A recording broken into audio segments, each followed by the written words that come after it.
আলহামদুলিল্লাহ। প্রিয় বন্ধুরা, আমি এই মুহূর্তে আছি জেদ্দা, আরব লোহিত সাগর পার।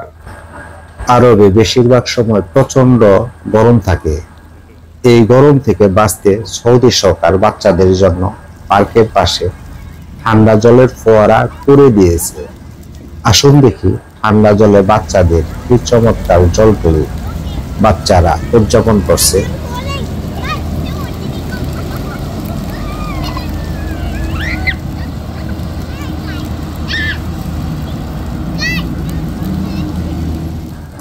বাচ্চাদের এই জলের ফোয়ারা থেকে লোহিত আরব সাগরের দূরত্ব আনুমানিক 100 থেকে 150 মিটারের মধ্যে।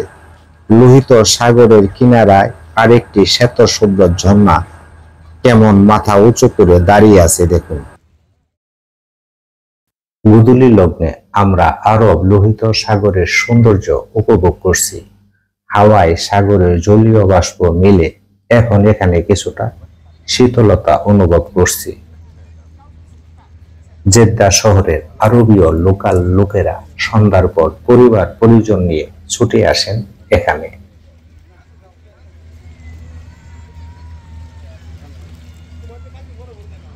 অনেকেই পরিবার পরিজন নিয়ে বসে আছেন পার্কের বিভিন্ন অংশে।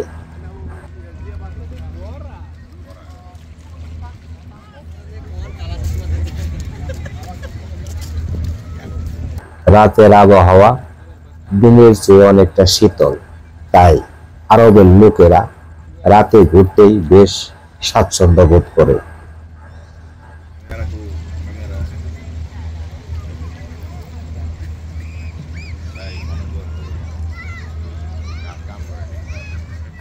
আমার সাথে সফর সঙ্গীরা আরব সাগরের সৌন্দর্য এবং কোমল পানীয়র মিষ্টি স্বাদ উপভোগ করছে। ক্যামেরাতে আমিও একটু ফ্রেমবন্দি হইলাম।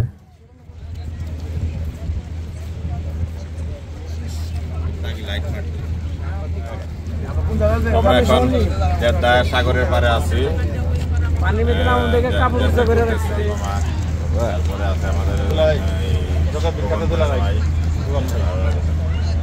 ডাক্তার ভাই।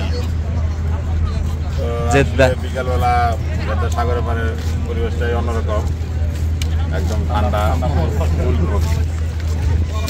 তীব্র গরমের মধ্যেও সন্ধ্যার পরে যাতে সাগরের পাড়টা একদম কুল।